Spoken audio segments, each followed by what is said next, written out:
কোন 7 শ্রেণীর ব্যক্তি, কোন অভাগা, কোন কপাল পোড়া সেই 7 শ্রেণীর ব্যক্তি যাদেরকে আল্লাহ তাআলা পছন্দ করেন না, ভালোবাসেন না। এই মর্মে তিনি কালামুল্লাহ মাজিদে ঘোষণা দিয়েছেন এবং আমরা সতর্ক হওয়ার চেষ্টা করব এই বৈশিষ্ট্য যেন কশিনকালেও কভু আমাদের মধ্যে না আসে। তাহলে কালামুল্লাহ মাজিদ আল্লাহ তাআলা যে জানিয়েছেন যে তিনি 7 শ্রেণীর ব্যক্তিকে পছন্দ করেন না, তার মধ্যে প্রথম শ্রেণী হচ্ছে সীমা লঙ্ঘনকারী। আরবিতে বলে আল মুআতাদুন। সীমা লঙ্ঘনকারী ব্যক্তিকে আল্লাহ তাআলা পছন্দ করেন না। লিমিট ক্রস করলে আল্লাহ তাআলা পছন্দ করেন না। লিমিটকে কেউ যদি ওভারস্টেপ করে, ক্রস করে, আল্লাহ তাআলা পছন্দ করেন না। সীমা লঙ্ঘনকে তিনি মোটেও পছন্দ করেন না। এবং মজার ব্যাপার হচ্ছে আল্লাহ কেউ কোনো অন্যায় করলেই সাথে সাথে পাকড়াও করেন না, কেউ ভুল করলেই আযাব দেন না, কেউ নাফরমানি করলেই আযাব পাঠান না। আল্লাহ অনেক সময় দেন, অনেক সময় দেন, শুধরে যাবার অনেক টাইম সে পায়। তারপরও যখন সে লিমিট ক্রস করে তখন আল্লাহ ধরেন। আল্লাহ সব সময় ধরে না, ধরলে ছাড়ে না। ধরে ধরে ধরে না, ধরলে আল্লাহ ছাড়ে না। আল্লাহ সব সময় ধরবে না। এবং যে সমস্ত জাতিগোষ্ঠীকে এই পৃথিবীতে আল্লাহ তাআলা আযাব দিয়ে ধ্বংস করেছেন, তাদের স্টোরি যদি আমরা খেয়াল করি, আমরা দেখব যে তাদেরকে আল্লাহ অনেক সুযোগ দিয়েছেন ভালো হওয়ার, শুধরে যাওয়ার। কিন্তু তারা আল্লাহর আদেশ অমান্য করতে করতে করতে করতে যখন লিমিট ক্রস করে ফেলছে, একটা সবকিছুর একটা লিমিট থাকে, কি বলেন? We all should know all limits. আপনাকে জানতে হবে যে আপনি কতটুকু পর্যন্ত করতে পারবেন, কতটুকু আপনার সীমানা। You should know your limit. এই লিমিটটা আপনার জানতে হবে। তারা যখন লিমিট ক্রস করেছে আল্লাহ আযাব দিয়েছে। আপনারা সামুদ জাতির নাম শুনেছেন? তাদের কাছে আল্লাহ তাআলা একজন নবী পাঠিয়েছিলেন, নাম হচ্ছে সালেহ আলাইহিস সালাম। আল্লাহ নবী সালেহ আলাইহিস সালাম, তিনি তাদেরকে দাওয়াত দিলেন যে হে আমার জাতিগোষ্ঠীর লোকেরা, এক আল্লাহর ইবাদত করো। তারা অবাধ্য হলো। তিনি সত্যের পথে আহ্বান করলেন, তারা এই কথা শুনলো না। একটার পর একটা আল্লাহর পায়গাম আসে, তারা অবাধ্য হয়, তারা অবাধ্য হয়, তারা আল্লাহ তাআলার আদেশকে মানে না। সবশেষে সামুদ গোত্র, তারা আবার খুব শক্তিশালী ছিল। তারা পাহাড় কেটে আর্কিটেকচার করে, ডিজাইন করে কিভাবে আবাসন তৈরি করতে হয় পাহাড়ি এলাকায়, মাউন্টেইন এলাকায় কিভাবে আবাসন তৈরি করতে হয়, এটার ব্যাপারে এক্সপার্ট ছিল। কিন্তু তারা সালেহ আলাইহিস সালামকে বলল, সালেহ তুমি পাগল, তুমি জাদুকর, তুমি যে আল্লাহর কথা বলছো আমরা মানবো এক শর্তে, যদি এই পাহাড়ের ভেতর থেকে 10 মাস গর্ভধারিণী একটা উট যদি বের করে আনতে পারো, এমন একটা শি ক্যামেল উট যদি বের করে আনতে পারো, যেই ওটের পেটের ভেতরে একটা বাচ্চা থাকবে এবং ওটটা পাহাড় থেকে বের হয়েই বাচ্চা ভূমিষ্ঠ করবে, এরপরে ওটের দুধ যেন আমরা খেতে পারি, তুমি যদি এইটা দেখাইতে পারো তাইলে বুঝবো তুমি সত্য নবী। দোয়া করলেন, আল্লাহ আমার এই জাতি সামুদ, তারা তো চেয়েছে যে পাথর ভেতর থেকে যদি একটা উট বেরোয়, ওট যদি বাচ্চা দেয় আর দুধ দেয়, তাহলে তারা তোমাকে মেনে নেবে। আল্লাহ তুমি মেহেরবানি করে এই মিরাকেল, এই মুআজিজা তুমি তাদের দেখিয়ে দাও। আল্লাহ তাআলা দোয়া কবুল করলেন। হাজার হাজার মানুষের সামনে চাক্ষুষ দিবালোকের মুহূর্তে পাথর ভেঙে একটা উট বেরিয়ে এলো বিশাল আকৃতির, এবং 10 মাস গর্ভধারিণী উট, সাথে সাথে এই উট বেরিয়ে বাচ্চা প্রসব করল, এবং সাথে সাথে এই ওলান থেকে উটের দুধ বেরোতে লাগলো। হাজার হাজার লোক এটার ওলান থেকে দুধ নিয়ে তারা তৃপ্ত হলো। আচ্ছা, এই মুহূর্তে তাদের কি করা উচিত ছিল বলেন তো? আশহাদু আল্লা ইলাহা ইল্লাল্লাহ ওয়া আশহাদু আন্না মুহাম্মাদুর রাসূলুল্লাহ ওয়া আশহাদু আন্না সালিহান নাবিয়্যুল্লাহ, এটা পড়া দরকার ছিল না? দরকার ছিল। কিন্তু তারা একের পর এক গোয়ার তুমি করতে করতে করতে করতে চাক্ষুষ দিনের বেলা এত বড় একটা মুআজিজা দেখার পরেও তারা অস্বীকার করলো। সাল্লাল্লাহু আলাইহি ওয়াসাল্লাম বললেন, তোমরা তোমাদের ওয়াদা পূরণ করো। তারা বললো, তুমি বড্ড বড় জাদুকর, তুমি যেন তেন জাদুকর না, তুমি পাহাড়ের ভেতরে জাদু ঢুকাই ফেলছো। কি মনে হয় তারা লিমিট ক্রস করে ফেলছে না? এবার ক্রস করছে না? তারা সীমা লঙ্ঘন করে ফেলেছে। দে ক্রসড দেয়ার লিমিট। এবার তো আর ছাড় দেয়া যায় না, কারণ আমি আপনাদের বলেছি শুরুতে যে আল্লাহ সব সময় ধরে না, কিন্তু যখন ধরে ছাড়ে না। আযাব চলে আসলো। কি আযাব? আর্থকোয়েক আর রাজফা, পুরো ভূখণ্ড কেঁপে উঠলো। কেঁপে ওঠার সাথে সাথে সব মাটিতে পড়ে গেল। 2 নাম্বার আসলো সাউন্ড ওয়েভ, শব্দ নিনাদ, প্রচন্ড শব্দ তরঙ্গ। জিবরাইল আলাইহিস সালাম ওই এলাকার উপরে এসে এমন জোরে এক চিৎকার মারলেন, ওই চিৎকারে সামুদ গোত্রের প্রতিটি লোক কানের পর্দা ফেটে মুহূর্তের মধ্যে লাশ হয়ে জমিনে পড়ে রইল, because they cross their limit. তারা তাদের লিমিট ক্রস করেছে। আর যারা লিমিট ক্রস করে, যারা সীমা লঙ্ঘন করে, তাদেরকে আল্লাহ তাআলা পছন্দ করেন না। আপনারা লূত আলাইহিস সালামের নাম শুনেছেন? উনি আল্লাহর একজন নবী ছিলেন। ওনাকে আল্লাহ তাআলা জর্ডান, বর্তমানে যে জর্ডান দেশ আছে সেখানে পাঠিয়েছিলেন। একটা কমিউনিটি ছিল সাদুম কমিউনিটি। ওই সাদুম কমিউনিটিতে তিনি এসেছিলেন। তিনিও দাওয়াত দিলেন, ইয়া কওমি ইবুদুল্লাহ মা লাকুম মিন ইলাহিন গায়রু, হে আমার কওমের লোকেরা, আল্লাহর ইবাদত করো, আল্লাহকে মেনে নাও। ওরা অস্বীকৃতি জানালো। সত্যের পথে আহ্বান করলেন, অস্বীকৃতি জানালো। ওরা, ওদের পাশ দিয়ে ক্যারাভেন যেত, কাফেলার লোকেরা ডাকাতি করত। ডাকাতির শাস্তির ব্যাপারে তিনি ভয় দেখালেন, তারা নিবৃত হলো না। এমনকি তারা সমলিঙ্গের প্রতি যৌন আকর্ষণ বোধ করতো, নাউযুবিল্লাহ। হোমোসেক্সুয়ালিটি, এখন একটা গ্রুপ আছে দেখবেন যে রংধনু নিয়ে মিষ্টি মিষ্টি কথা শোনায় বিশ্বব্যাপী। তাদের সাইন হচ্ছে রংধনু, রেইনবো। তারা ছেলেতে ছেলেতে বিয়ে, মেয়েতে মেয়েতে বিয়ে, এটাকে প্রমোট করে, নাউযুবিল্লাহ মিন যালিক। আমাদের এই মুসলিম সমাজে যেন এই আবর্জনা প্রবেশ করতে না পারে, আমাদেরকে সচেতন থাকতে হবে, ঠিক কিনা? তো এই সাদুম কমিউনিটির একটা বদ অভ্যাস ছিল, তারা ছেলেতে ছেলেতে বিয়ে করত, পুরুষে পুরুষে।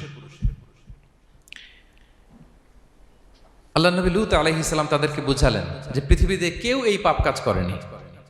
প্রাণীদের মধ্য থেকেও একটা পুরুষ প্রাণী একটা পুরুষ প্রাণীর প্রতি আকৃষ্ট হয় না। তোমরা আশরাফুল মাখলুকাত হয়ে কিভাবে এই কাজ করো, তোমরা থামো।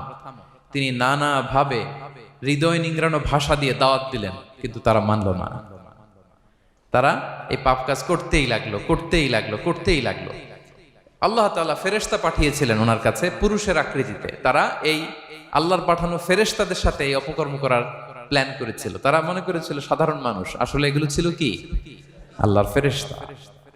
তো আল্লাহর ফেরেশতার সাথে যেহেতু এরকম পাপ কাজের চিন্তা করেছে, তার মানে দে ক্রস দেয়ার লিমিট। কি বলেন? সীমা লঙ্ঘন করে ফেলছে। আযাব, পানিশমেন্ট তাদের জন্য অবধারিত হয়েছে। আল্লাহ তাআলা শাস্তি দিলেন। কি শাস্তি দিলেন? সিম্পল। জিবরাইল আলাইহিস সালাম এসে পুরো শহরটাকে উঠাইয়া উল্টায় ফেলে দিলেন। আল জাযাউ মিন জিনসিল আমাল, যে যেরকম পাপ করে তার শাস্তি এরকম। ওরাও স্বাভাবিক মানুষের যে নেচার, এটার উল্টায় ফেলছে। কি বলেন? পুরুষ আকৃষ্ট হবে, সেক্সুয়াল অ্যাট্রাকশন ফিল করবে নারীর প্রতি, নারী পুরুষের প্রতি। এই যে নেচারকে উল্টাইছে না, আল্লাহকে তোদের শহরটারে উল্টাই দিলাম। জিবরাইল আলাইহিস সালাম এসে পুরো সাদুম শহরটাকে আকাশে উঠিয়ে একটা আছাড় মারলেন, আপসাইড ডাউন। উপরের অংশ চলে গেল নিচে, সব মাটির অতল গহ্বরে। ফাজআলনা আলিয়াহা সাফিলাহা ওয়া আমতারনা আলাইহিম মিন সিজারাতিন মিন সিজিলিম মানদুদ। আল্লাহ বললেন, উপরের অংশ নিচে নিয়ে নিলাম, পুরো শহরটারে উল্টে দিলাম, আর পাথর বৃষ্টি বর্ষণ করলাম, সব শেষ। ওই জায়গাটা আজও আছে, ওইটা জর্ডান এবং ইসরায়েলের সীমান্তে। এটাকে এখন বলে মৃত সাগর, আল বাহরুল মাইয়িত আরবিতে, ইংরেজিতে বলে ডেড সি। কি সি? Dead sea. মৃত সাগর কেন? কারণ ওখানে কোনো প্রাণী জন্মায় না। ওই সাগরে কোনো মাছ নাই, কোনো ব্যাঙ নাই, এমনকি কোনো শ্যাওলাও নাই। গজবের জায়গা। লবণের density at least 10 times more than the natural sea. সাধারণ সাগরের পানিতেই তো কত লবণ, আমরা মুখে নিলে রাখতে পারি এত লবণ। ওইটার চেয়ে কমপক্ষে 10 গুণ বেশি লবণাক্ত। গজবের জায়গা, আযাবের জায়গা। এবং আযাব কেন এসেছে? They cross their limit. তারা সীমা লঙ্ঘন করেছে। আর ইন্নাল্লাহা লা ইউহিব্বুল মুতাদিন, আল্লাহ তাআলা সীমা লঙ্ঘনকারীকে পছন্দ করেন না। আরেকজন নবীর কথা বলে এই পয়েন্টটা শেষ করি। মূসা আলাইহিস সালাম, ফেরাউনের হেদায়েতের জন্য আল্লাহ তাআলা মূসা আলাইহিস সালামকে পাঠিয়েছিলেন। তিনি নানাভাবে তার ভাইকে নিয়ে দাওয়াত দিতে লাগলেন, কিন্তু ফেরাউন এই কথা মানে না। ফেরাউন বলে, তুমি যে নবী, প্রমাণ কি? মূসা আলাইহিস সালাম বলেন, দেখো এই যে আমার হাতে লাঠি। উনি এমন নবী ছিলেন, উনি লাঠি মাটিতে রেখে দিলে ওটা মুহূর্তে সাপ হয়ে যেত। তো মাটিতে তিনি লাঠি রাখলেন, এটা মুহূর্তে সাপ হয়ে গেল, যে এই যে আমি নবী। মানে না, বললেন আরো কিছু দেখা। তো মূসা আলাইহিস সালাম বগলের এখান থেকে হাত উঁচু করলে নূরের ঝলকানি হাতের মধ্যে দেখা যেত। উনি নূরের ঝলকানি দেখালেন, এরপরও মানে না। এরকম একটার পর একটা আল্লাহ নবী মূসা আলাইহিস সালাম মুআজিজা দেখাতে লাগলেন, কিন্তু ফেরাউন মানে না। শুধু মানে না এতটুকুই না, সবশেষে আল্লাহ নবী মূসা আলাইহিস সালামকে অ্যাসাসিনেশন, হত্যার পরিকল্পনা করলো তারা, যে বনি ইসরাইল মুসা এবং মুসার অনুসারী যারা আছে দুনিয়া থেকে সরাই দিতে হবে, ধরো মুসারে ধরো, মুসার অনুসারীদের ধরো। ধাওয়া পাল্টা ধাওয়া শুরু হলো। আল্লাহ নবী মুসা আলাইহিস সালাম বনি ইসরাইলকে নিয়ে বাঁচার জন্য ছুটলেন, ছুটতে ছুটতে সামনে লোহিত সাগর। দেখেন, একে তো আল্লাহর বিধান মানে নাই, এরপরে একটার পর একটা মুআজিজা আসলো, সেটাও মানে নাই, এখন নবীরে হত্যার জন্য ছুটছে। কি মনে হয় সীমা লঙ্ঘন হয়েছে? একটু একটু হয়েছে না অনেক? আল্লাহু আকবার। আল্লাহ বলেন ফাআগরাকনাল আখারিন, আমি মুসা এবং বনি ইসরাইলকে বাঁচাই দিলাম, ফেরাউন সহ তার দলবলকে সাগরে ডুবায় মারলাম। শুধু ডুবাই মারে নাই, আল্লাহ বলে ফাল ইয়াউমা নুনাজ্জিকা বিবাদানিকা লিতাকুনা লিমান খালফাকা আয়া। ফেরাউনকে লোহিত সাগরে তো ডুবিয়েছেই, আল্লাহ বলেন ফেরাউন তোর অনুসারী যারা পৃথিবীতে থাকবে, তোর চালাচামুন্ডা যারা থাকবে, তোর খালাতো ভাই চাচাতো ভাই যারা দুনিয়াতে বেঁচে থাকবে, তাদের জন্য তোর লাশটারে আমি শুটকি বানিয়ে রাখলাম।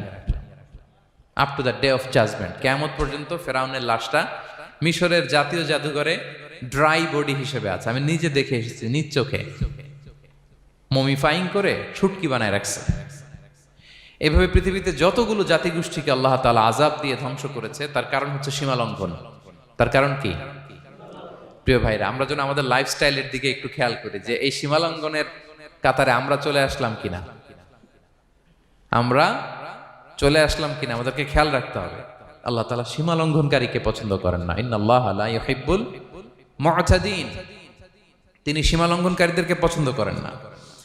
এমনকি রাসূলুল্লাহ সাল্লাল্লাহু আলাইহি ওয়াসাল্লামের বায়োগ্রাফি যদি আমরা খেয়াল করি, আমরা দেখব যে তিনি যখন যুদ্ধের জন্য অভিযান পরিচালনা করতেন, দল পাঠাতেন, সেনাবাহিনী পাঠাতেন, তখন তাদেরকে বলতেন খবরদার যুদ্ধের ময়দানে সীমা লঙ্ঘন করো না, সীমা লঙ্ঘন করো না, খবরদার। যুদ্ধে যদি কেউ হেরে যায়, বন্দীদের সাথে খারাপ আচরণ করো না। ওরা হেরে গেছে বন্দী, আপনি চাইলে তার কান কেটে দিতে পারবেন, নাক কেটে দিতে পারবেন, আকৃতি বিকৃতি করতে পারবেন না। বিষ্ণু ইসলাম বললেন খবরদার সীমা লঙ্ঘন করো না। যেখানে যুদ্ধে গিয়েছো ওই এলাকার শিশুদেরকে মেরো না, ওই এলাকার নারীদেরকে মেরো না, ওই এলাকার পাদ্রীদের গায়ে হাত তোলো না। সন্ন্যাসীতে যারা ইবাদত করে ওদের তো দোষ নাই, সিভিলিয়ান নাগরিক, তাদের গায়ে হাত তোলো না, খবরদার। গবাদি পশুর গায়ে হাত তুলবে না, এগ্রিকালচারাল প্রোডাক্ট জ্বালিয়ে দিও না। সুবহানাল্লাহি বিহামদি, কি রহমতের নবী ছিলেন। সীমা লঙ্ঘন যেন না করে বিষ্ণু ইসলাম অভিযান প্রেরণের আগে তিনি স্পষ্ট বলে দিতেন খবরদার কেউ সীমা লঙ্ঘন করবে না। যারা তোমাদের বিরুদ্ধে অস্ত্র তুলেনি তাদের বিরুদ্ধে অস্ত্র তোলা যাবে না, কারণ ইন্নাল্লাহা লা ইউহিব্বুল মুআতাদিন, আল্লাহ তাআলা সীমা লঙ্ঘনকে পছন্দ করেন না। প্রিয় ভাইরা, তাহলে যে 7 শ্রেণীর ব্যক্তিকে আল্লাহ তাআলা পছন্দ করেন না, তার প্রথমটা আমরা জেনে গেলাম, তারা কারা? সীমা লঙ্ঘনকারী। আমি কিন্তু প্রায় এরকম জিজ্ঞেস করব এবং সব শেষে আপনাদেরকে নিয়ে রিভাইজ করব। তাহলে 1 নম্বরে আমরা পেলাম তারা কারা? মেহেরবানি করে সবাই বলবেন একসাথে, তারা কারা? তারা সীমা লঙ্ঘনকারী, তারা তাদের লিমিট ক্রস করে, তাদেরকে আল্লাহ তাআলা পছন্দ করে না। সো আমরা আমাদের লাইফের সাথে একটু মিলিয়ে নিই যে আমরা আমাদের কোন ক্ষেত্রে সীমা লঙ্ঘন করি কিনা একটু খেয়াল করেন। আমার যে দায়িত্ব আছে আমি কি সীমা লঙ্ঘন করি কিনা? আমার স্ত্রী আমার দায়িত্বে, তার সাথে সীমা লঙ্ঘন করি কিনা? আমার ভাতিজা ভাতিজি অনেকের আছে ইয়াতিম, তার বাবা মারা গেছে, তার সব সম্পত্তির দায়ভার আমার উপর দেয়া, আমি ওইখানে তাকে ঠিকঠাক মতো সব দেই কিনা, সীমা লঙ্ঘন করি কিনা? হ্যাঁ, ক্ষমতা পেলে সীমা লঙ্ঘন করি কিনা? কি মনে হয় আমরা ক্ষমতা পেলে সীমা লঙ্ঘন করি কিনা? হ্যাঁ, করে করে হ্যাঁ, মানে যেইখানে ডাক্তারের কাছে যাই বলে ডাক্তার সাহেব আমার এইখানে ফোড়া, সারা দেহের যেই কোনো জায়গায় ধরতে পারেন, এইখানে ধরেন না, তো এইখানে না ধরলে ভালো হবে? ফোড়া যেখানে, ট্রিটমেন্ট তো ওইখানে দিতে হবে, কি বলেন? রোগ যেখানে ওষুধও। সীমা লঙ্ঘন, দায়িত্ব পেলে আমরা সীমা লঙ্ঘন করি। এমনকি আমরা যারা ইবাদত করি, অনেকে ইবাদতেও সীমা লঙ্ঘন করি, ইবাদতেও না। ভারসাম্য থাকতে হবে, পরিমিতি বোধ থাকতে হবে। এবং মজার ব্যাপার হচ্ছে আল্লাহ তাআলা দোয়া এবং জিকিরের ক্ষেত্রে এই কথাটা উল্লেখ করেছেন যে তোমরা দোয়া জিকিরের ক্ষেত্রে সীমা লঙ্ঘন করো না। আল্লাহ তাআলা বলেন উদউ রাব্বাকুম তাদাররুআ ওয়া খুফিয়া ইন্নাহু লা ইউহিব্বুল মুআতাদিন, তোমরা আল্লাহকে ডাকো কেমন ভাবে? তাদাররুআ ওয়া খুফিয়া, সবিনয়ে গোপনে, সবিনয়ে ডাকো, চুপিসারে ডাকো, গোপনে গোপনে ডাকো, অল্প আওয়াজে ডাকো। কারণ কি, ইন্নাল্লাহা লা ইউহিব্বুল মু'তাদিন, আল্লাহ সীমা লঙ্ঘনকারীদেরকে পছন্দ করেন না। তাহলে আপনি যদি দোয়া করেন আল্লাহর কাছে, যখন জিকির করবেন বিনীতভাবে, চুপিসারে, সবিনয়ে, বিষ্ণু ঈসা ইসলাম যেভাবে শিখিয়েছেন ওইভাবে জিকির করবেন। নাকি জিকির করতে করতে মানুষের কাঁধে উঠবেন? উঠবেন না? ওঠে ওঠে, হ্যাঁ ওঠে। দেখেন আল্লাহ তাআলা যেইখানে 3 ফোঁটা দেওয়া দরকার 3 ফোঁটা দেয়, যেখানে 1 ফোঁটা ওইখানে 1 ফোঁটা দেয়। আল্লাহ তাআলা ইন্নাহু লা ইউহিব্বুল মু'তাদিন, আল্লাহ সীমালঙ্ঘনকে পছন্দ করেন না। এই কথাটা ঢুকাইছে কোথায়? দোয়া আর জিকিরের মধ্যে। কারণ আল্লাহ জানে আল্লাহর কিছু বান্দা থাকবে, তারা দোয়া এবং জিকিরের সময় কি করবে? সীমালঙ্ঘন করবে। মাঝে মাঝে কিছু ভিডিও ক্লিপসে দেখা যায় জিকির করতে করতে আরেকজনের কাঁধের উপরে, যিনি জিকির পরিচালনা করতেছে তার মাথার উপরে। এখন আমি ওয়াজ করতেছি, আপনি যদি লাফাইতে লাফাইতে এসে আমার উপরে পড়েন, হ্যাঁ মাইকের উপরে যদি এসে পড়েন, আমার অবস্থা হবে কি? লাফাতে লাফাতে উপরে উঠে যায়, নিজে ইনজুর্ড হয়, পাশের শ্রোতাকে ইনজুর্ড করে, যিনি আলোচনা পরিচালনা করতেছে তাকে ইনজুর্ড করে। এরকম আছে না নাই? ইন্নাহু লা ইউহিব্বুল মু'তাদিন, আল্লাহ তাআলা সীমা লঙ্ঘনকে পছন্দ করেন না। তাহলে আমাদের প্রত্যেকের উচিত আমাদের লিমিট জানা, আমরা যেন আমাদের কখনো লিমিটকে ক্রস না করি প্রিয় ভাইরা। এটা প্রতিটি ক্ষেত্রে, ইভেন ইবাদতে আমরা যেন সীমা লঙ্ঘন না করি। এই পয়েন্টটা মনে থাকবে আপনাদের? আচ্ছা, তাহলে 2 নম্বরে আমরা চলে যাই। 2 নম্বরে যে শ্রেণীকে আল্লাহ তাআলা পছন্দ করেন না তারা হচ্ছে জালিম বা অত্যাচারী। জালিম বা অত্যাচারী, যারা জুলুম করে তাদেরকে আল্লাহ তাআলা পছন্দ করেন না। আল্লাহ তাআলা বলছেন, ফাআম্মাল্লাযীনা কাফারু ফাউআযিবুহুম আযাবান শাদীদান ফিদ দুনিয়া ওয়াল আখিরা ওয়া মা লাহুম মিন নাসিরিন। যারা দুনিয়াতে কুফরি করবে কঠিন শাস্তি দুনিয়াতেও আখিরাতেও। ওয়া আম্মাল্লাযীনা আমানু ওয়া আমিলুস সলিহাতি ফায়ুওয়াফিহিম উজুরাহুম, আর যারা ঈমান আনবে সৎকর্ম করবে তাদের প্রতিদান আমি আল্লাহ বুঝিয়ে দেব। ওয়াল্লাহু লা ইউহিব্বুয যালিমিন, তবে জেনে রেখো আল্লাহ তাআলা জালিমিনদেরকে পছন্দ করেন। তাহলে 2 নম্বরে পাওয়া গেল কাদেরকে পছন্দ করে না? আপনি যদি কারো প্রতি জুলুম করেন তাহলে আপনি জালেম, সে হচ্ছে মাজলুম। সে কি? মাজলুম। মজলুম আপনার ক্ষমা না করলে আল্লাহ তাআলা আপনার ক্ষমা করবে না। মজলুম যদি ক্ষমা না করে আল্লাহ তাআলা কঠিন কালো আপনাকে ক্ষমা করবে না। এজন্য জুলুম যেন আমরা কখনো না করি প্রিয় ভাইরা। জুলুম শুধু আল্লাহ তাআলা আমাদের উপরই হারাম করেনি, আল্লাহ নিজের উপর হারাম করছে। জুলুম শুধু আমাদের জন্যই হারাম না, আল্লাহর জন্য হারাম। আল্লাহ তাআলা বলেন হাদিসে কুদসিতে, ইয়া ইবাদি, হে আমার বান্দারা, ইন্নী হারামতু যুলমা আলা নাফসি, আমি জুলুমকে আমি আল্লাহ নিজের উপরে হারাম করেছি।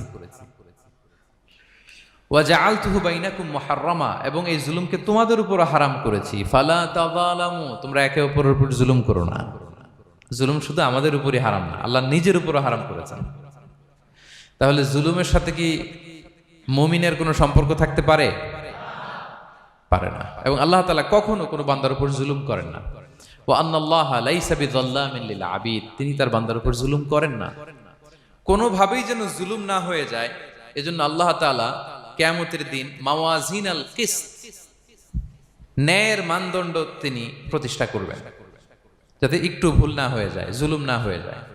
আমরা মাঝে মাঝে যে দোকান থেকে বস্তায় বস্তায় চাল নিয়ে আসি না, চাল দেখা যাবে যে 1 মণ চাল হয়তো সামান্য একটু কমও হইতে পারে, সামান্য একটু বেশিও হইতে পারে। এরকম হয় না? দেখবেন যে দিছে 10 কেজি, বাসায় এসে দেখবেন যে 10 কেজির চেয়ে একটু বেশি, একটু সামান্য বেশি কয়েক গ্রাম, অথবা 10 কেজির চেয়ে সামান্য কয়েক গ্রাম কম। এরকম হয়ে যায় না? মানুষ তো আমরা, কি বলেন? কিন্তু আল্লাহর নিক্তি পাল্লায়, মিজানের পাল্লায় এরকম হবে নাকি? হবে? হবে? আল্লাহ বলে না, মাওয়াজিনাল কিসত, ন্যায়ের মানদণ্ড সেটা। ফামাইয়া আমাল মিসকালা যাররাতিন খায়রান ইয়ারা, যাররা পরিমাণ ভালো করেছো তো সেটাও ওজন দেয়া যায় ওই পাল্লায়। সুবহানাল্লাহ পড়বেন না? ওমাইয়া আমাল মিসকালা যাররাতিন শাররান ইয়ারা, অনুপরিমাণ খারাপ করেছো সেটাও ওজন দেয়া যায়। কারণ ওয়া আন্নাল্লাহা লাইসা বিযাল্লামিন লিল আবিদ, তিনি বান্দার উপর জুলুম করেন না। তিনি এমন পাল্লা দিয়েছে যাতে জুলুম না হয়। আমাদেরটাই ভুল হয়ে যেতে পারে, ওনারটাতে ভুল হলে চলবে না, কেউ জিতে যাবে, ঠকে যাবে। কি বলেন? জাররা কাকে বলে? জাররা, জাররা মানে এত ছোট জিনিস, এত ক্ষুদ্র জিনিস যেটা খালি চোখে দেখা যায় না। বাংলাদেশের উদাহরণ দিলে বুঝতে পারবেন ভালো। বাংলাদেশে শীতের সিজনের কথা মনে আছে আপনাদের? না মালয়েশিয়া এসে সব খাই ফেলাইছেন? হ্যাঁ, মালয়েশিয়া তো সারা বছর গরম, সারা বছর বৃষ্টি, শীত হয় না তো।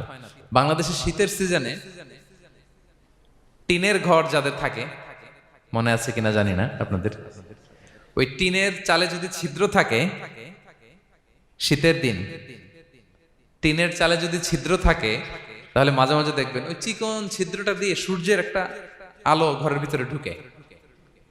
মনে পড়ে? টিনের চালে ছিদ্র, চিকন এই ছিদ্রটা দিয়ে সূর্যের একটা চিকন রশ্মি নিচে পড়ে। তো ওইটার কাছে গেলে দেখা যায় ওই আলোটার মধ্যে পাতলা কি কি যেন ধুলাবালি উঠতেছে। এটা আবার অন্য জায়গায় দেখা যায়, এমনি দেখা যায় না, কিন্তু ওইটার কাছে গেলে দেখা যায় এই আলোটা যেই বরাবর আসছে, এইখানে কিছু ক্ষুদ্র ছোট ধূলিকণা, ডাস্ট ঘুরে বেড়ায়। আল্লাহ বলে এইটার নাম হচ্ছে যাররা। ফামান ইয়ামাল মিসকালা যাররাতিন খাইরান ইয়ারা। এই ডাস্ট উড়ে বেড়ানো ছোট্ট ধূলিকণা, যেটা খালি চোখে দেখা যায় না, এতটুকু ভালো যদি করো, সেটাও সেই মিজানের পাল্লায় ওজন দেয়া যায়। এতটুকু খারাপও যদি করো, সেটাও সেই মিজানের পাল্লায় ওজন দেয়া যায়। আল্লাহু আকবার। তিনি তার বান্দার উপর জুলুম করেন না। জুলুম তিনি নিজের উপর হারাম করেছেন, আমাদের জন্য কি করেছেন?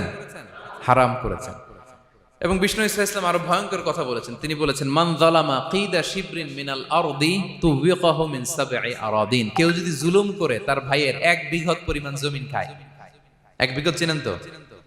এই যে আমার এই আঙ্গুল থেকে এই আঙ্গুলটা, এটা টান টান করলে যতটুকু জায়গা, এটার বলে 1 বিঘত। শিবের আরবিতে বলে শিবের। হ্যাঁ, মান যালামা কিদা শিবর। বিষ্ণু বলেন এই 1 শিবর, 1 বিঘত জমি যদি কেউ অন্যায়ভাবে জুলুম করে তার ভাইয়ের কাছ থেকে খায়, কিয়ামতের দিন তুবিকা আলাইহি সাবউ আরাদিন, এই 7 জমিনকে আল্লাহ তাআলা তার ঘাড়ে চাপাবে। খা এবার, খা। অন্যের জমি খাওয়ার এত শখ ছিল, এবার 7 জমিন ঘাড়ে কর। কিয়ামতের ময়দানে আপনার দেহটারে বিশাল আকৃতির করা হবে, এই 7 জমিনকে আপনার কাঁধে তুলে দেয়া হবে। এজন্য আমরা অন্যের রাইটস, অধিকার যেন নষ্ট না করি, কারো উপর যেন জুলুম না করি, কোনোভাবেই না। আমরা নানাভাবে এই জুলুমটা করি। আমরা প্রায় দাদার সম্পত্তি থেকে ফুফুদেরকে বঞ্চিত করি, বাবার সম্পদ থেকে বোনদেরকে বঞ্চিত করি। হ্যাঁ, নিজের ভাই আরেক ভাইকে, আপন ভাই ভাইকে বঞ্চিত করে, জুলুম করে। এরকম দৃশ্যপট আমাদের সমাজে আছে না নাই বলেন তো? কিয়ামতের দিন আল্লাহর সুপ্রিম কোর্টের কাঠগড়ায় হিসেব দিতে হবে। আর এই জালিমদেরকে আল্লাহ তাআলা পছন্দ করেন না। এবং সবচেয়ে ভয়ঙ্কর ব্যাপার হচ্ছে, আপনি যখন কারোর উপর জুলুম করেন, ওই মাজলুম আর আল্লাহর মাঝখানে কোনো ফারাক থাকে না। আল্লাহ ওই ফারাকের পর্দা উঠায় নাই। বিষ্ণু বলেন, ইত্তাকি দাওয়াতাল মাজলুম, তোমরা মজলুমের বদদোয়াকে ভয় করো, খবরদার। কারণ ফাইন্না লাইসা বাইনাহা ওয়া বাইনাল্লাহি হিজাব, তার আর আল্লাহর মাঝে কোনো পর্দা থাকে না।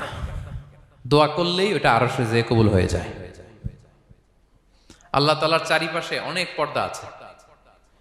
কেউ কেউ বলে 70,000 নূরের পর্দা। 70,000টা সহিহ হাদিস দ্বারা সাব্যস্ত না, কিন্তু অসংখ্য অগণিত পর্দা, এবং পর্দাও এটা নূরের পর্দা। আচ্ছা বলেন তো, জানলা দিয়ে বাইরের আলো ঠেকাতে আমরা দেয়ালে জানালায় কি লাগাই? পর্দা লাগাই। পর্দাটা কিসের তৈরি? মোটা কাপড়ের, যাতে করে ওই আলো না আসে। কিন্তু আল্লাহর চারদিকে যে পর্দা, ওই পর্দাটা কিসের? নূরের, আলোর। ওনার পর্দায় আলো দিয়ে তৈরি। সুবহানাল্লাহ বললেন না?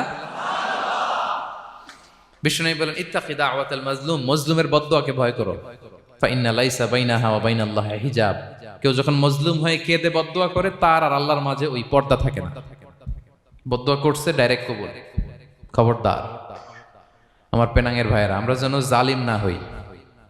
In it's any form, operation in it's any form, যেই কোনো ভাবে, যেই কোনো ক্ষেত্রে, যেই কোনো ধরনের হইতে পারে জুলুম। কাউকে আপনি ছোট্ট কোনো কাজে ঠকালেন, বন্টন নীতিতে ঠকালেন, হ্যাঁ, জমি মেরে দিয়ে ঠকালেন, আমানত মেরে দিয়ে ঠকালেন, ইন ইটস এনি ফর্ম যদি জুলুম করে থাকেন, খবরদার।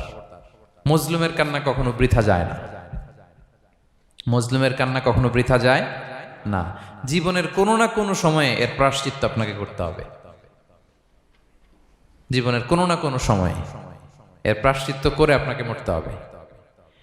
তাহলে কোনো বিশ্বাসী কি জালিম হতে পারে?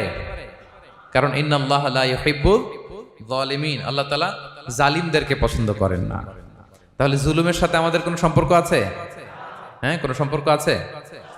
তাহলে দুই শ্রেণীর ব্যক্তির কথা আমরা জানলাম যাদেরকে আল্লাহ পছন্দ করেন না। এক নাম্বার, প্রথমটা কি ছিল? সীমা লঙ্ঘনকারী, লিমিট যে ক্রস করে, ইন্নাল্লাহা লা ইউহিব্বুল মুআতাদিন। দুই নাম্বার কি জানলাম? হ্যাঁ, জালিম, অত্যাচারী, অপ্রেসরকে আল্লাহ তাআলা পছন্দ করে না। তাহলে এই দুইটারে আমরা নো বলে দিলাম আজকের এই কনফারেন্স রুমে। আওয়াজ করে বলেন তো সবাই, নো। এই লিমিট ক্রস আর জুলুম, নো, চলে গেছে, খালাস। এবার তিন নাম্বারে দেখি আল্লাহ কাদেরকে পছন্দ করেন না। তিন নাম্বারে আল্লাহ তাআলা অহংকারী, দাম্ভিক লোককে পছন্দ করেন না। অহংকারী, আমাদের তো অহংকার নাই না? আছে? অহংকার আছে? কিসের অহংকার বলেন? টাকার, আর ক্ষমতার, আর সৌন্দর্যের, আর হ্যাঁ পাওয়ার, সোশ্যাল পাওয়ার। এই যে অহংকার, অহংকারের খাঁচা থেকে মুক্ত রাখো আমাদেরকে তুমি প্রভু হে। পড়েন আমিন। এটা একটা ভয়ঙ্কর খাঁচা। আচ্ছা, অহংকার করার আমাদের আছে কি বলেন তো? কিছুই নাই। আল্লাহ বলে ওয়া খুলিকাল ইনসানু দাঈফা, তোমাদেরকে আমি দুর্বল করে তৈরি করছি। আমরা দুর্বল, শুধু দুর্বল না, দুর্বলের ঘরের দুর্বল। আমার বাপ ছিল দুর্বল, আমার দাদা ছিল দুর্বল, আমরা 14 গোষ্ঠী কি? হাল আতা আলাল ইনসানি হিনুম মিনাদ দাহরি লাম ইয়াকুন শাইআম মাযকুরা। আল্লাহ বলেন একটা সময় ছিল উল্লেখ করার মতো তোমার কিছুই ছিল না। আজকে তো এত লম্বা চোরা মানুষ, আমরা কিছুই ছিলাম না। আমার বর্তমানে বয়স চলে 36, 37। তা আজ থেকে 37 বছর আগে আমি কি ছিলাম? আমার অস্তিত্বই ছিল না, আমার কোনো নাম ছিল না, আমার কোনো গ্রাম ছিল না, আমার কোনো অ্যাড্রেস ছিল না, আমার কোনো পরিচিতি ছিল না। আজ থেকে আরো 37 বছর পরে একটু খেয়াল করেন তো, এখন তো 37, আরো 37 ধরেন বাঁচলাম। এরপরে আমি দুনিয়া, দুনিয়া থাকবে কিন্তু আমি নাই। আজকে কার জন্য আটকে আছে দুনিয়ার কাজ বলেন তো? আপনার দাদার জন্য, আপনার নানার জন্য। তো আপনাকে লাগে কেন? আপনাকে লাগে? লাগে না তো আমাকে। আমি দুনিয়া, একদিন কিছুই ছিলাম না। আল্লাহ বলেন হাল আতা আলাল ইনসানি হিনুম মিনাদ দাহরি লাম ইয়াকুন শাইআম মাযকুরা। তুমি কিছু ছিলা, একটা সময় কিছুই ছিল না, উল্লেখ করার মতো তুমি কিছুই ছিল না। অস্তিত্বহীনের জগৎ থেকে তোমাকে আমি অস্তিত্ব আনলাম। তোমার বাবার পৃষ্ঠদেশ থেকে, তোমার মায়ের গর্ভাশয়ে আমি তোমাকে ফেললাম। সেখানে আমি আল্লাহ তোমাকে একটু একটু করে তিলে তিলে বড় করলাম। 9 মাস 10 মাস পরে মায়ের পেট থেকে দুনিয়াতে তুমি আসলে। দেখেন তো দুনিয়ায় আসার পরে আমাদের অবস্থাটা কি? কাপড় নাই, চোপন নাই, এভাবে চলে আসছি। আসার পরে কেউ যদি মুখে খাবার তুলে দেয় তাইলে খাইতে পারি, হ্যাঁ, তাও লিকুইড খাবার, এদিক দিয়ে দিলে এদিক দিয়ে পড়ে যায়, খালি মুছতে হয়। মেহমান একজন এসে আদর করে কোলে নিচে পেশাব করে দিছি ভরাইয়া, আছে না নাই? হয়েছে না এরকম? আদর করে একটা কোলে নিছেন, এখনই না ডায়াপার আসছে মিয়া। আজ থেকে 10 বছর আগে এগুলো ছিল নাকি? প্যাম্পাস ডায়াপার ছিল, এই কাঁথা টাতা নিয়ে কোলে নেওয়া লাগতো, এরপরে দিছে ওদিক দিয়ে জামা টামা ভিজে শেষ। ইভেন রাসূল সাল্লাল্লাহু আলাইহি ওয়াসাল্লামের কোলেও এরকম বাচ্চারা পেশাব করে দিছে, এরকম হাদিস আছে। আদর করে মায়েরা বাবারা আসলেই তো তার বাচ্চাকে রাসূল সাল্লাল্লাহু আলাইহি ওয়াসাল্লাম কোলে দিতেন, পেশাব করে দিতেন। তো কার কোলে উঠছে এটাও জানি না, পেশাব করে ভরাই দিচ্ছে। পেশাব পায়খানা করে সয়লাভ। লিকুইড দিলে খেতে পারি, শক্ত কিছু খেতে পারি না। এই তো আমি, এই তো আমার ক্ষমতা। একজন যে বললেন ক্ষমতার অহংকার, এই তো ক্ষমতাটা তো এতটুকু। এরপরে যখন জোয়ান হয়েছে, এখন তো জোয়ান, এখানে একটা ভূমিকম্প হইলে কি অবস্থা হবে বলেন তো জোয়ানদের? হ্যাঁ, কাঁপতে কাঁপতে সব শেষ। একটা ভূমিকম্প, একটা তুফান হলে ওটার বিরুদ্ধে দাঁড়াতে পারি না। একটা তুফান, রাস্তায় টায়ার পাংচার হলে লাফ দিয়ে উঠি। ক্ষমতা আমার নাকি ক্ষমতার অহংকার? কি দুর্বল আমরা! হ্যাঁ, কুকুর আমাদেরকে কামড় দিলে আমরা কুকুরের কামড়ও দিতে পারি না, ঠিক কিনা? মশা যে কামড়া, এটা ধরতে না পারলে কিছু করতে পারি? কামড় মাইরা দিছে দৌড়। বল্লা পোকা আইসা যদি কামড় দিয়ে দৌড় দিয়ে কিছু করতে পারেন? তো কিসের ক্ষমতা আপনার? এরপর আবার যদি 70-80 বছর হায়াত পাই, আবার আগের মতো যেখানে বসি ওইখানেই ডাইরেক্ট, আছে না নাই? বয়স যখন 80 হয়ে যায় আর থাকে শরীরের কন্ট্রোল, আবার যেখানে বসে ওইখানে পেশাব পায়খানা। খাবার দিলে খাইতে পারি, পিঠটা বাঁকা হয়ে কুজু হয়ে গেছে, এর নাকি আবার অহংকার। সাজে অহংকার, সাজে অহংকার সাজে একজনের, আওয়াজ করে বলতে হবে তিনি কে। 3 নম্বরে অহংকার দাম্ভিককে আল্লাহ পছন্দ করেন না। প্রিয় ভাইরা, আল্লাহ বলেন কারুনের ঘটনাকে আল্লাহ এখানে এনেছেন। আল্লাহ বলেন ইন্না কারুনা কানা মিন কওমি মূসা, কারুন ছিল মূসা আলাইহিস সালামের কওমের লোক। মূসা আলাইহিস সালামের কাজিন ছিল মূলত। কারুন নামে একজন সম্পদশালী ছিল। মিশরের রাজধানী কায়রো থেকে 100 কিলো দূরে ফাইয়ুম নামে একটা জেলা আছে, ওখানে তার বাড়ি ঘর। আমি দেখে এসেছি, কয়েকবার গিয়েছে। তো ফাবাগা আলাইহিম, সে মানুষের উপর চড়াও হলো। ওয়া আতাইনাহু মিনাল কুনুজি মা ইন্না মাফাতিহাহু লাতানু বিল উসবাতি উলিল কুওয়া। আল্লাহ বলেন এই কারণকে আমি এত সম্পদ দিয়েছি, এত বেশি ছিল তার সম্পদ, সম্পদগুলো যে সে আলমারির ভিতরে রাখতো, ওই আলমারির যে চাবি হইতো, এই চাবিগুলোরে ওজন করার জন্য, কাঁধে নেওয়ার জন্য 10 জন পেশি শক্তি পুরুষ লাগতো। আলমারি রাখার জন্য না, কি রাখার জন্য? আলমারি ভর্তি যে সোনা দানা গহনা, ওইটা যে চাবি, ওই চাবিগুলা বহন করতে একদল পেশি পুরুষ লাগতো, এত সম্পদ। তো তাকে এলাকার লোকেরা বলেছিল খলালাহু কওমুহু লা তাফরাহ, হে কারণ তুমি গর্ব করো না। কারণ তাকে বলছিল মুসা আলাইহিস সালাম যাকাত দাও, সে বলতেছে আমি যাকাত দিব কেন, এই সম্পদ তো আমার। ইন্নামা উতিতুহু আলা ইলমিন ইনদি, আমি আমার বুদ্ধি খাটায় এই সম্পদ কামাইছি, আমার সম্পদ আমি খাবো, আমি যাকাত দিব কেন? আল্লাহ বলেন ইন্নাল্লাহা লা ইউহিব্বুল ফারিহিন, কারণ তুমি অহংকার করলে আমি আল্লাহ অহংকারকে বরদাস্ত করি না, অহংকারীদেরকে আমি আল্লাহ পছন্দ করি না। আমি অহংকারকে পছন্দ করি না, অহংকারকে আল্লাহ তাআলা পছন্দ করেন না। কি হয়েছিল কারণের নসিবে? আল্লাহ বলেন ফাখাসাফনা বিহি ওয়া বিদারিহিল আরদ ফামা কানা লাহু মিন ফিআতি ইয়ানসুরুনাহু মিন দুনিল্লাহ ওয়া মা কানা মিনাল মুনতাসিরিন। আল্লাহ বলেন সে যখন অহংকার দেখালো, আমি কারুনকে আর কারুনের সব সম্পদ মাটির ভেতরে দাবিয়ে দিলাম, মুহূর্তেই দাবিয়ে দিলাম। সহিহ বুখারীতে এসেছে ইয়াতাজালজালু ফিল আরদ, প্রতিদিন 1 বিঘত করে কারুন জমিনের ভিতরে যেতেই থাকবে, যেতেই থাকবে, যেতেই থাকবে কিয়ামতের আগ পর্যন্ত। আল্লাহু আকবার। কারণ অহংকার করেছিল। আল্লাহ বলে আমি অহংকারীদের পছন্দ করি না। সূরা লুকমানে আল্লাহ বললেন ওয়ালা তুসাইর খাদ্দাকা লিন্নাস, মানুষ থেকে মুখ ফিরিও না। ওয়ালা তামশি ফিল আরদা মারাহা, জমিনে অহংকার ভরে হেঁটো না। ইন্নাল্লাহা লা ইউহিব্বু কুল্লা মুখতালিন ফখুর, আল্লাহ তাআলা অহংকারীদেরকে, দাম্ভিকদেরকে পছন্দ করেন না। এই যে আমি বলছি যে 7 শ্রেণীর লোককে আল্লাহ পছন্দ করেন না, এটা আমার মন গড়া বানানো কথা না। প্রতিটি কথার পেছনে কোরআনের যুক্তি আছে। কোরআনে আল্লাহ তাআলা বলছেন আল্লাহ অহংকারীদেরকে পছন্দ করেন না। ইংরেজিতে কি বলে? ইগো আছে আমাদের, হ্যাঁ ইগো, এটারে ছেড়ে ফেলতে হবে, অহংকার করা যাবে না। আমার প্রিয় ভাইয়েরা একটু মনোযোগী হন, এই আয়াতের তাফসীরটা একটু সংক্ষেপে বুঝিয়ে দেই। আল্লাহ তাআলা বলছেন ইন্নাল্লাহা লা ইউহিব্বু কুল্লা মুখতালিন ফখুর, আল্লাহ কোন মুখতাল আর ফাখুরকে পছন্দ করেন না। মুখতাল আর ফাখুর মানে কি? মুখতাল মানে যে অহংকার করে মনে মনে। কিছু লোক আছে ভিতরে ভিতরে নিজের বড় মনে করে, বাইরে বলে না বা বলার সাহস পায় না, কিন্তু ভিতরে ভিতরে ভাবে আমি কোন হনুরে, কি বলে আমি কোন, আমি তো বড়, আরে আমার চেয়ে বড় বেশি জানে নাকি কেউ, আমার চেয়ে কিছু পারে নাকি, আমি তো, কিন্তু এটা মুখ দিয়ে বলে না, ভিতরে ভিতরে আছে না নাই? এদেরকে আরবিতে বলে মুখতাল। কি বলে? মুখতাল। আরেকজন ফাখুর, সে শুধু ভিতরে না, এটা প্রকাশ্যে বলে বেড়ায়, এটা আরো ডেঞ্জারাস। ফাখুর সে আরো খারাপ, সে প্রকাশ্যে তার অহংকার প্রদর্শন করে, বলে বেড়ায় যে আমি বড়, আমি বড়, আমি বড়। এই আমি বড় কথাটাই সবচেয়ে ভয়ঙ্কর। আমি বড় কথাটাই সবচেয়ে ভয়ঙ্কর। নিজে যাকে বড় বলে বড় সে, লোকে যাকে বড় বলে বড় সে হয়। আমার প্রিয় পেনাঙ্গের ভাইয়েরা, নিজেকে বড় মনে করা এটা শয়তানের স্বভাব। কার স্বভাব? বিনয়ী হওয়া এটা নবীদের স্বভাব। আল্লাহ তাআলা ফেরেশতাদেরকে বলেছিলেন উসজুদু লি আদম, তোমরা আদমকে সিজদা দাও। ফাসাজাদাল মালাইকা কুল্লুহুম, সবাই সিজদা দিল ইল্লা ইবলিস, কে ছাড়া? ইবলিস ছাড়া। সে নিজেকে বড় মনে করেছিল, শয়তান।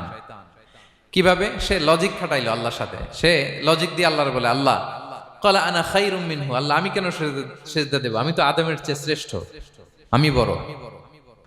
আল্লাহ বলতেছে তুমি বড়, কেমনে বড়? শয়তান বলে খলাকতানি মিন নার, আপনি আমারে বানাইছেন কি দিয়ে? আগুন দিয়ে। ওয়া খলাকতাহু মিন তিন, আর আদমকে বানিয়েছেন মাটি দিয়ে। কি দিয়ে? মাটি দিয়ে। আগুনের ধর্ম দাউ দাউ করে উপরের দিকে কি করে? ওঠে। আর মাটি ঢিলা রেখে দিলে নিচে পড়ে যায়। তো সে যুক্তি দিয়ে বলতেছে আল্লাহ ঊর্ধ্বগামী কোন জিনিস তো নিম্নগামী কোন জিনিসের কাছে মাথা নোয়াতে পারে? যুক্তি, মনে রাখবেন, যুক্তি সব জায়গায় খাটে। আপনার অফিসের যে বস, মালয়েশিয়ান ভাষায় বসরে কি বলেন আপনারা? ওকে, তোকে। এই আপনার তোকের সামনে যে আপনি লজিক খাটাইলে হবে? বস যেটা বলে ওইটাই ফাইনাল। তো আল্লাহ তাআলা আদেশ করেছিলেন সেজদা করার। সে সেজদা করলেই ভালো করতো, কিন্তু সে যুক্তি দিল আল্লাহ আমি শ্রেষ্ঠ, তাকে বানাইছেন মাটি দিয়ে, আমারে বানাইছেন আগুন দিয়ে, আমি কেন মাথা নত করব? আমি বড়। এই আমি বড় বলার সাথে সাথে দৃশ্যপট পাল্টাই গেল। আল্লাহ বলে বের হ, ফাখরুজ, বের হ, তুমি অভিশপ্ত, তুমি লানত প্রাপ্ত, তোমার স্থান হবে জাহান্নাম। তুমি নিজেকে বড় মনে করেছো, তাইলে বড় মনে করা এটা শয়তানের স্বভাব। কার স্বভাব? তা আমরা নিজেকে বড় মনে করব কখনো? আরো জোরে বলেন, করব? বিষ্ণু ঈসা ইসলাম নিজে নিজে ছোট থাকতে চাইতেন। তিনি দোয়ায় বলতেন আল্লাহুম্মা জাআলনি ফি আইনি সাগীরা ওয়া ফি আ'য়ুনিন নাসি কাবীরা। আল্লাহ আমার চোখে আপনি আমারে ছোট বানান, আল্লাহ মানুষের চোখে আপনি আমারে বড় বানান। বিশ্বনবী নিজের চোখে নিজে ছোট থাকতেন, কিন্তু গোটা বিশ্বের মানুষের চোখে বড় হয়েছেন না? কত বড়? রাফা'না লাকা যিকরাক। আল্লাহ বলে আমি যেখানে অতটুক পর্যন্ত উঠাইছি আপনারে। কোন নবীর নিচে উপরে? কথা বলেন, কোন নবীকে শেষ পর্যন্ত উঠাইছে? সুবহানাল্লাহ। নবী হে আমি যদ্দূর আপনার উঠাইছে অদ্দূর, ওই পর্যন্ত নিয়ে গেছে সাক্ষাতের জন্য। সুবহানাল্লাহ। প্রত্যেক নামাজে বিশ্বনবীর উপর দুরূদ আছে না নাই? কিয়ামত পর্যন্ত বিশ্বনবীর প্রতি ভালোবাসা আমাদের পক্ষ থেকে আছে না নাই? আছে। আল্লাহ তাআলা ওনাকে বড় করেছেন। এজন্য নিজের চোখে আমরা নিজে ছোট থাকবো। আপনি যদি বড় হন এটা মানুষ বলবে। কে বলবে? নাকি আপনিই বলবেন? বলা যাবে না। এবং বিষ্ণু ঈসা ইসলাম কিছু টেকনিক আমাদের শিখিয়েছেন, কিছু টেকনিক আমাদের জানিয়েছেন। এই কাজ করলে তোমরা অহংকার থেকে মুক্ত থাকতে পারবে। এর মধ্যে একটা হচ্ছে আগে আগে সালাম দেওয়া। তিনি বলেন আল বাদিউ বিসসালামি বারিউম মিনাল কিবর, যে আগে আগে সালাম দেয় তার হৃদয় থেকে আল্লাহ অহংকার তুলে নেয়। আগে সালাম দিয়ে পারবেন? ফোন করলেই আগে কি বলবেন? বাসায় ঢুকেই আগে কি বলবেন? স্ত্রীকে আগে সালাম দিবেন, বন্ধুকে আগে সালাম দিবেন, বাসার কাজের লোকটাকে আগে সালাম দিবেন, আপনার ড্রাইভারকে আগে সালাম দিবেন, বাসার দারোয়ানটারে আগে সালাম দিবেন। ফকির একটা আসলে আপনি সালাম দিয়ে ফেলবেন। পারবেন?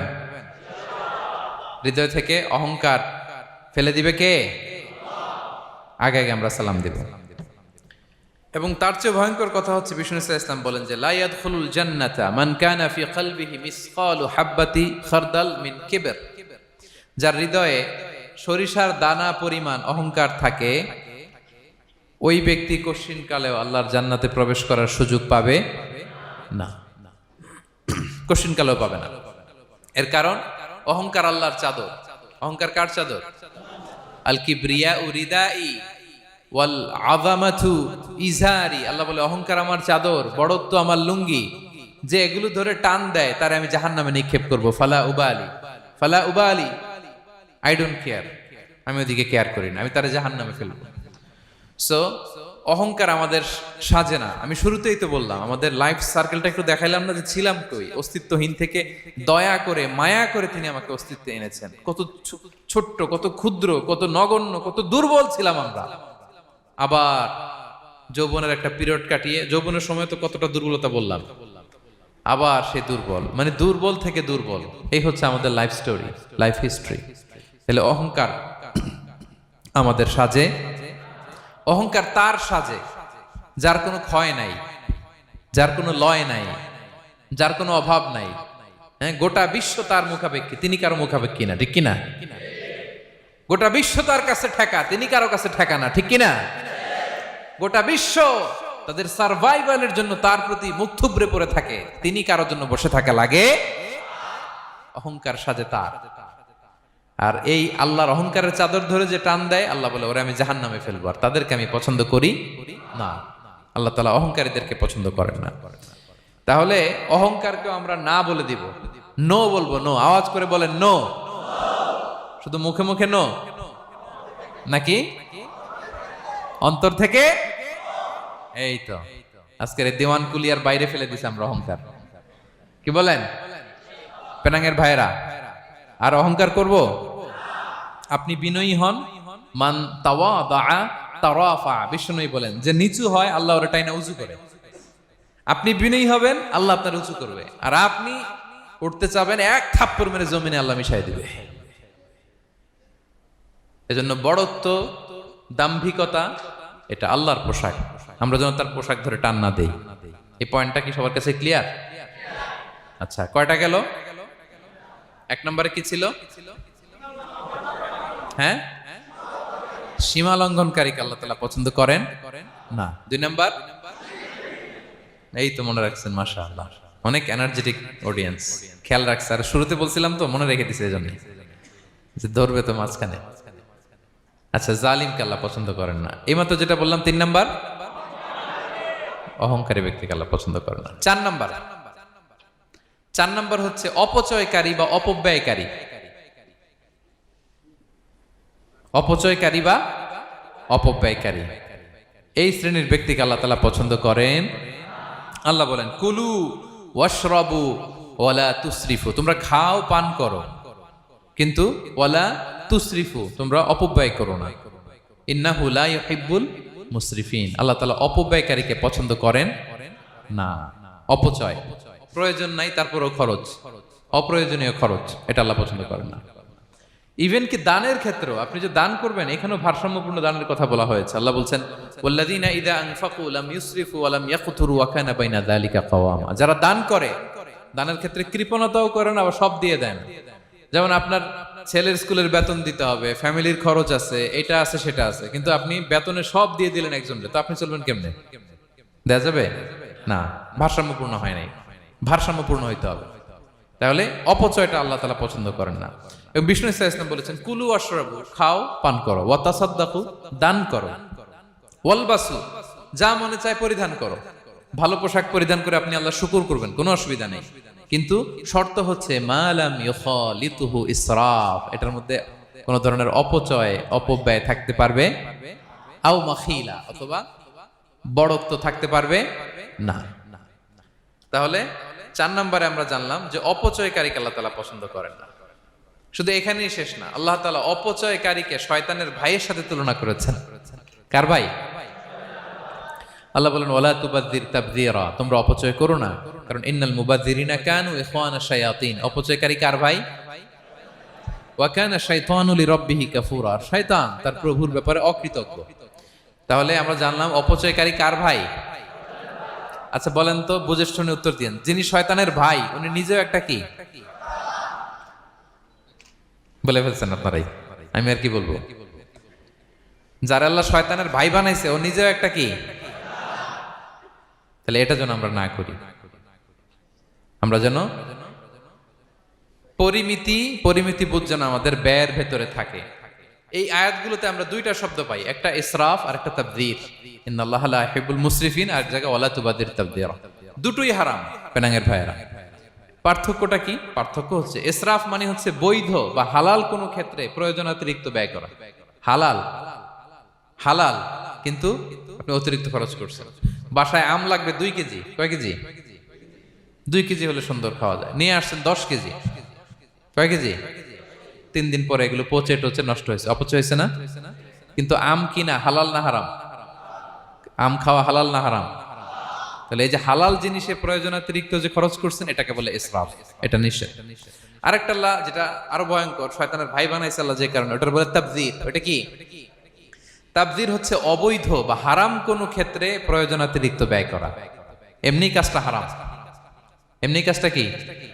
বলেন তো মদ খাওয়া কি? এখন ট্রাক ভর্তি করে মদ নিয়ে আসছেন। নাচানাচির অনুষ্ঠানে ফান্ডিং করা কি? অশ্লীলতা, নৃত্য প্রদর্শনের এরকম একটা প্রোগ্রাম হবে নারীদের, এটাতে ফান্ডিং করাটা কি? হারাম। এখানে আপনি হাত খুলে দান করছেন, এটারে বলে তাবযির। তাহলে ইসরাফও হারাম, তাবযিরও হারাম। দুইটার মধ্যে বেশি হারাম হচ্ছে তাবযির। যে তাবযিরের কারণে আল্লাহ তাআলা তাকে শয়তানের ভাই বলেছেন। তাহলে অপচয়ের সাথে আমাদের কোনো সম্পর্ক।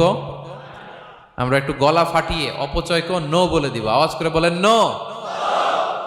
আজকে থেকে আর কোনো অপচয় নাই। আজকে থেকে অপচয় নাই। বিশ্বনবী সাল্লাল্লাহু আলাইহি ওয়াসাল্লাম একবার আম্মাজান আয়েশা রাদিয়াল্লাহু তাআলা আনহার ঘরে ঢুকলেন।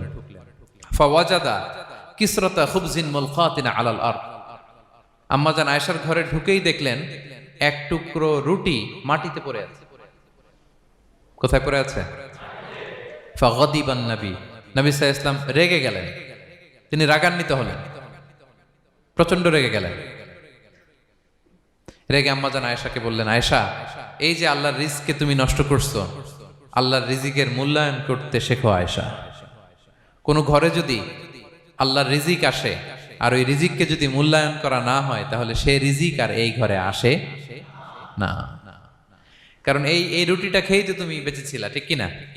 আজকে আমরা যেই রুটিটা, যেই ভাতগুলো ফেলে দিয়ে ডাস্টবিনে, এতটুকু খাইলে আমার কাশ্মীরের ভাইরা বেঁচে যাবে, এতটুকু পাইলেই আমার ফিলিস্তিনের ভাইরা বেঁচে যায়, এতটুকু পেলেই ওই ডাস্টবিনে মারামারি করে যারা খাবার খোঁজে ওরা বেঁচে যায়, ঠিক কিনা?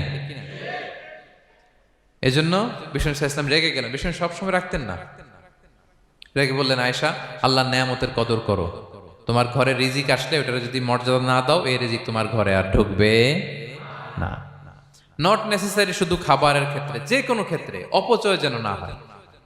অপচয়, অপব্যয় যেন না হয়। আমরা অনেক সময় করে ফেলি, খেতে বসলে অনেক খাবার নিয়ে ফেলি, অর্ডার করতে গেলে দোকানে অনেক অর্ডার করে ফেলি, রেস্টুরেন্টে, কিন্তু এই খাবারগুলো নষ্ট করা যাবে না। ডাস্টবিনে যেন না যায় আপনার কারণে। আপনি কি করবেন?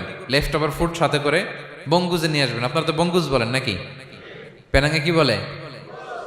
বঙ্কুজ। হ্যাঁ, টেক অ্যাওয়ে বা বঙ্কুজ বললে ওরা বঙ্কুজ দিবে, নিয়ে আসবেন, বাসায় এনে রাতে খাবেন, তারপরের দিন খাবেন, অথবা কাউকে দিয়ে দিবেন। কিন্তু খাবার নষ্ট করা চলবে, কারণ ইন্নাল্লাহা লা ইউহিব্বুল মুসরিফিন, আল্লাহ তাআলা অপচয়কারীকে পছন্দ করেন। কথাটা কি বুঝতে পেরেছেন সবাই? আচ্ছা, কয়টা গেল? আর বাকি রইল কয়টা? 5 নাম্বার, খেয়ানতকারী। আমানতের খেয়ানত যে করে, বা বিশ্বাসঘাতক, আমানতের খেয়ানত যে করে। অনেক লম্বা কথা, আমি যেহেতু সময় কম শেষ করে দিচ্ছি। ইন্নাল্লাহা লা ইউহিব্বুল খাইনিন, আল্লাহ তাআলা খেয়ানতকারীকে পছন্দ করেন। বিশ্বাসঘাতকতা যে করে, আল্লাহর কথা বাদ দেন, আমাদের সমাজে বলেন, কেউ যদি বিশ্বাসঘাতকতা করে আমরা পছন্দ করব? করব না, তাকে কেউ পছন্দ করে না। ইন্নাল্লাহা লা ইউহিব্বু মান কানা খাওয়ানান আসিমা, পাপী খেয়ানতকারীকে আল্লাহ পছন্দ করেন না। এবং মুনাফিকের আলামত রাসূল সাল্লাল্লাহু আলাইহি ওয়াসাল্লাম বলেছেন, কি দেখে মুনাফিক চিনবা? তিনি বলেছেন 3 জিনিস দেখে মুনাফিক চিনবা। 1, ইযা হাদ্দাসা কাযাবা, মুনাফিক কথা বললে মিথ্যা বলে। কথা বললে কি করে? ওয়া ইযা ওয়াআদা আখলাফা, ওয়াদা করলে খেলাফ করে। 3 নম্বরে ওয়া ইযা আতুমিনা খানা, মুনাফিকের কাছে আমানত রাখলে খেয়ানত করে। আমানতের খেয়ানত, এটা মুনাফিকের আলামত। শুধু মুনাফিকের আলামতই না, এটা কিয়ামতের একটা আলামত। আল্লাহ বলেন, ইন্নাল্লাহা ইয়া'মুরুকুম আন তুআদ্দুল আমানাতি ইলা আহলিহা, আল্লাহ তাআলা আদেশ করেছেন আমানতের যে হকদার তার হাতে তার আমানত পৌঁছে দাও। আদেশটা কার? সবাই বলুন, আদেশ কার? আল্লাহর। আমানতের খেয়ানত এটা মুনাফিকের আলামত এবং কিয়ামতের আলামত। এক বেদুইন এসে রাসূল সাল্লাল্লাহু আলাইহি ওয়াসাল্লামকে বলল, ইয়া রাসূলুল্লাহ, মাতা সাআ, কিয়ামত কবে হবে? কি কবে হবে? কিয়ামত কবে হবে? রাসূল সাল্লাল্লাহু আলাইহি ওয়াসাল্লাম বললেন, ইযা দুইয়াতিল আমানাতু ফান্তাযিরিস সাআ, যখন আমানতের খেয়ানত শুরু হবে সমাজে, তখনই কিয়ামত হবে। সে বলল, ইয়া রাসূলুল্লাহ, কাইফা ইদাআতুহা, আমানতের খেয়ানত আবার কেমনে হয়? সহজ সরল মানুষ, আমানতের খেয়ানত হয় কেমনে? বিষ্ণু বললেন, ইদা উসিদাল আমরু ইলা গায়রি আহলিহি ফান্তাযিরিস সাআ, যে লোক যেই কাজের যোগ্য নয় তাকে যখন সেই কাজে বসিয়ে দেয়া হবে, তখনই কিয়ামত হয়ে যাবে। এখন এটা আছে না নাই সমাজে? বলেন। হ্যাঁ, যে যেই কাজের যোগ্য না সেই কাজ সে পায় না। সবাই বলেন তো, যে যেই চেয়ারে বসার যোগ্যতা রাখে না ওই চেয়ারে সে বসে কি বসে না? নেতা হওয়ার যোগ্যতা নাই, নেতা হয়ে গেছে। পদের যোগ্যতা নাই, পদ পেয়ে গেছে। চাকরির যোগ্যতা নাই, ওই যে উপর থেকে ফোন আসছে, ফোনের ঠেলায় চাকরি হয়ে গেছে। দেশেরও 12টা বেজে গেছে। এইভাবেই আমানতের খেয়ানত হয় প্রিয় ভাইরা। আমানত ব্যাপারটা অনেক বড়। অনেকে মনে করে, আপনারা কি বোরিং হয়ে যাচ্ছেন? আর অল্প, আর ম্যাক্সিমাম 10 মিনিট। প্রিয় ভাইরা, আমানত এই ব্যাপারটা অনেক বড়। অনেকে মনে করে, একজন আমার কাছে একটা মোবাইল রেখে গেছে, বলছে ভাই এই মোবাইলটা আগামী সপ্তাহে এসে নিয়ে যাব। তো অনেকে মনে এইটাই শুধু আমানত, অনেকে ভালো। বা 10,000 রিঙ্গিট রেখে বলল 3 দিন পরে এসে আমি টাকাটা তোমার কাছ থেকে নিব। তো আপনি দিয়ে দিলেন, এটা তো আমানতদার হলেনি। কিন্তু শুধু এতটুকু আমানত নয় প্রিয় ভাইয়েরা আমার। আল্লাহ তাআলা আমাদেরকে যা দান করেছেন তার সবই আমানত, সবকিছুই আমানত। এই যে আমাকে আল্লাহ জ্ঞান দিয়েছেন, এই জ্ঞানটা আমানত। যাদেরকে আল্লাহ পরিচিতি দিয়েছেন, পরিচিতি এটা আমানত। আমার অর্থ, আমার সন্তান, আমার ক্ষমতা, আল্লাহর দেয়া প্রতিটি নিয়ামতই আমানত। এবং এই আমানতের ব্যাপারে আল্লাহ তাআলা জিজ্ঞেস করবেন। আপনি একটা প্রতিষ্ঠানের প্রধান, এই প্রতিষ্ঠান আপনার কাছে আমানত। আপনি মসজিদের সভাপতি, এই মসজিদ আপনার কাছে আমানত। আপনি চেয়ারম্যান, এই ইউনিয়ন পরিষদটা আপনার কাছে আমানত। কি বলেন? আপনি MP, member of the parliament, এই নির্বাচনী এলাকাটা আপনার কাছে আমানত। আপনি রাষ্ট্রপ্রধান, পুরো রাষ্ট্রের প্রতিটি ইঞ্চি আপনার কাছে কি? এই আমানতের খেয়ানত যখন হবে, বিষ্ণু বললেন তখনই কিয়ামতের অপেক্ষা করো, ফান্তাযির সাআহ, কিয়ামত হয়ে যাবে। তাহলে খেয়ানতকারীকে আল্লাহ তাআলা পছন্দ করেন না, আমানতের খেয়ানতকে পছন্দ করেন। আর আমানত এটা ব্যাপক বিষয়। আমার জ্ঞান, আমার ক্ষমতা, আমার পরিচিতি, আমার সন্তান, আমার স্ত্রী, সবকিছু আমানত। এবং এগুলোর ব্যাপারে আল্লাহ তাআলা আমাদেরকে জিজ্ঞেস করবেন। কয়টা গেল? তাহলে খেয়ানতকে আমরা নো বলে দিব। আওয়াজ করে বলেন নো। একটা সাথে আমাদের সম্পর্ক নেই। 6 নম্বরে হচ্ছে ফাসাদ সৃষ্টিকারী, বিশৃঙ্খলা সৃষ্টিকারী। সমাজে যারা বিশৃঙ্খলা সৃষ্টি করে তাদেরকে আল্লাহ পছন্দ করেন না। আল্লাহ বলেন ইন্নাল্লাহা লা ইউহিব্বুল মুফসিদিন। আল্লাহ তাআলা ফাসাদ সৃষ্টিকারীদেরকে কখনো পছন্দ করেন না। সমাজে নানাভাবে, সামাজিকভাবে ফাসাদ, রাজনৈতিকভাবে ফাসাদ, অর্থনৈতিকভাবে ফাসাদ, এই যত ফাসাদ বিশৃঙ্খলা আছে এগুলোর হোতা যারা, তাদেরকে আল্লাহ পছন্দ করে না। নানাভাবে দেখবেন যে সমাজে অনেকে ফাসাদ সৃষ্টি করে। আমাদের বাংলাদেশে কিছুদিন আগে কাঁচামরিচের দাম বেড়ে গেছে না? কেমনে বাড়লো? নিশ্চয়ই কেউ সিন্ডিকেট করছে, নিশ্চয়ই কেউ মজুদদারি করছে, নিশ্চয়ই এখানে কেউ ফাসাদ তৈরি করছে, ঠিক কিনা? প্রতিটি সেক্টরে আপনি খুঁজে দেখবেন ফাসাদ, হ্যাঁ, মারামারি, বিশৃঙ্খলা, ফাসাদ। এই কিছুদিন আগে এক নির্বাচনের প্রার্থীকে ধরে পিটাইছে, সবাই দেখলাম আমরা, তাই না? এটা ফাসাদ হয়েছে না? বিশৃঙ্খলা হয়েছে না? এই আপনি যদি ধরে ধরে বলেন, পরিবারে, সমাজে, রাষ্ট্রে, অর্থনীতিতে, বাজারে, প্রতিটি জায়গায় ফাসাদ আছে না নাই? আল্লাহ তাআলা বলেন ইন্নাল্লাহা লা ইউহিব্বুল মুফসিদিন। এই ফাসাদ সৃষ্টিকারীকে আল্লাহ তাআলা পছন্দ করে না। মদিনাতে এই যে টিকিটের দাম, সুন্দর কথা বলছেন, টিকিটের দাম বাড়ায় যারা দেয়, সেম গোস টু দেম, তাদেরও একই কথা, ফাসাদ সৃষ্টিকারী আর মুফসিদুন। এই যে আমাদের হাজিদের এত টাকা লাগে কেন? 50,000 টাকার টিকিট হয়ে গেছে কয় লাখ? 2 লাখ, কয় 1 লাখ। হজে যারা গেছে 1,95,000 টাকা করে পড়ছে একজনের টিকিট। কিয়ামতের দিন আল্লাহর সুপ্রিম কোর্টের কাঠগড়ায় তোমাকে দাঁড়াতে হবে,